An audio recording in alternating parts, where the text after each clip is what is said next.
And our diplomatic editor, James Space, is following events from Geneva. James, has Ban Ki-moon made some sort of diplomatic gaffe here by inviting Iran? Well, it's always been a controversial issue whether Iran could attend, but here you have a process that's been going on for nearly 8 months, trying to get the opposition to come to talks at Geneva face-to-face with the Syrian government. At the weekend, they got that deal. The opposition said, yes, we'll attend those talks, and now, because of that last-minute invitation to Iran, it all looks in jeopardy. In fact, the latest information coming out of the Syrian opposition is that they are now giving an ultimatum, a deadline to the UN to rescind that invitation to Iran. They say 6 hours from now, if the invitation has not been withdrawn, then they will not be attending these talks, which are supposed to build on what was known as Geneva 1. That was in June 2012. The idea to come up with a transitional government for Syria, but it always was going to be very, very difficult to achieve that. Ban Ki-moon's been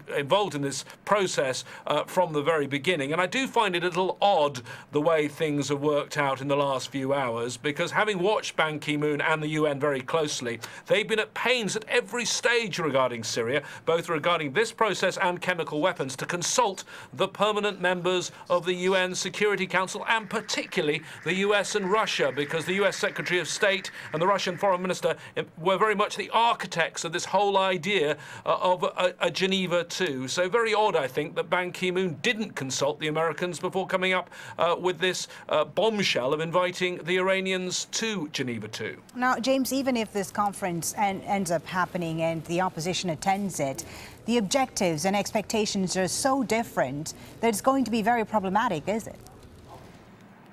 Yeah, because I told you about that Geneva 1, which is supposed to be the basis of this June 2012, that agreement. That agreement says coming up with a transitional government by mutual consent. Well, we know from the opposition they don't want Assad or anyone close to Assad in the government. We know from the Assad side they won't give up Assad. Assad has to be part of the government. So how are you going to come up with that mutual consent? In the last few hours, we've heard from President Assad himself speaking in an interview in Damascus. He said the focus of all these talks should be counter-terrorism.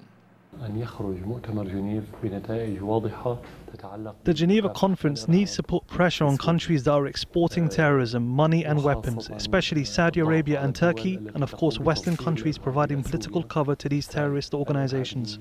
Any solution that is reached without fighting terrorism has no value. There has to be a Syrian process within Syria. Geneva could support it, but cannot be a substitute for it.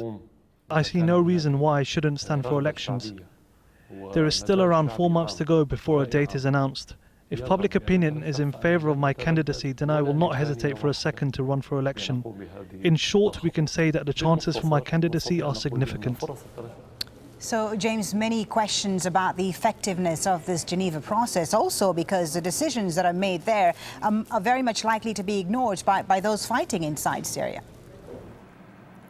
Yes, even if you get these two sides sitting around the table, and that's looking in doubt right now, remember that the Syrian delegation does not represent many of those fighting on the ground in Syria. Many of the fighters have said they do not agree with the decision to talk to the Assad regime. And remember, there's big splits in that fighting force and in some of the civilian groups on the ground opposed to Geneva among the moderates. And of course, then there are many of those groups that are fighting that wouldn't be described as moderate, that would be described as more radical groups who have nothing to do with this opposition, which is mainly based around people who are based outside Syria. James Space in Geneva, thank you very much.